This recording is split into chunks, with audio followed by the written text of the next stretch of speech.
Allah kedicik. Anam bir kedicik gitti. Vay bu kedicikle oynuyor. Ah. Kameranın tam yüzüne bakıyor.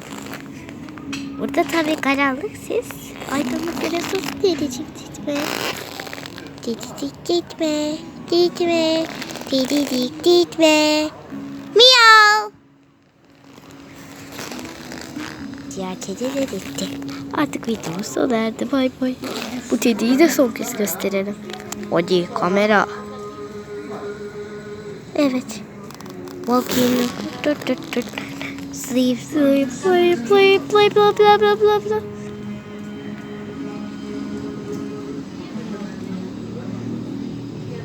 Kedicik acaba ne yapacak? Bir izleyelim. Hiç konuşmayacak.